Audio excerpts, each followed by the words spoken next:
ডুয়ার্সের জঙ্গল ঘেরা রাস্তা, বেঙ্গল সাফারি পার করে আমরা এখন আস্তে আস্তে চলছি সেবকের। অপূর্ব সুন্দর দৃশ্য, চারিদিকে শুধু সবুজ আর সবুজ। উত্তরবঙ্গের এই অপূর্ব দৃশ্য উপভোগ করতে হলে অবশ্যই আপনাকে উত্তরবঙ্গে আসতে হবে এবং বিভিন্ন জায়গায় ঘুরতে হবে।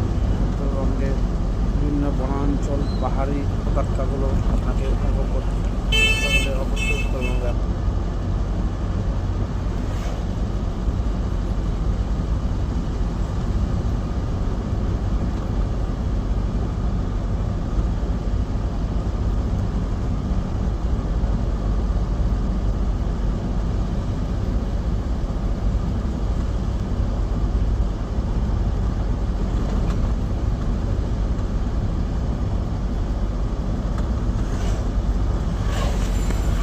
এই রাস্তায় গাড়ি ঘোড়া খুব ধীর গতিতে চলে, তখন এখানে হাতি, চিতাবাঘ, বাইসন এর সব বেরোয় এবং এই বনাঞ্চলের মাঝখান দিয়ে রাস্তা হওয়াতে পথচারীরা যখন তখন বন্যপ্রাণীদের সামনে পড়ে।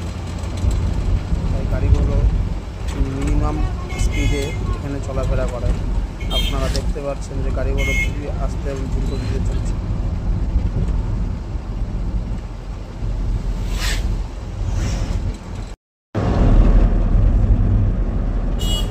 এখন আমরা সেবকের খুব কাছাকাছি চলে আসছি, আর এখান থেকে শুরু হচ্ছে পাহাড়ি রাস্তা।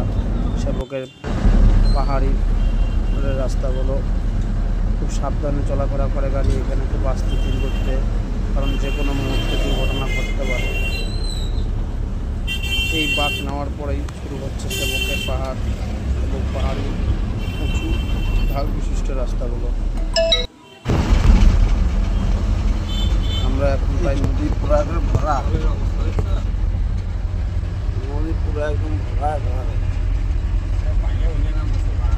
পাশ দিয়ে বয়ে চলছে তিস্তা নদী, যেটা সেবক থেকে উত্তরবঙ্গের হয়ে বাংলাদেশের দিকে।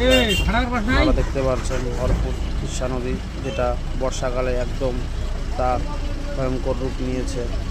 সামনে গিয়ে এখন তারা যেটা স্পট ভালো হয়, প্রায় অনেকটা জল।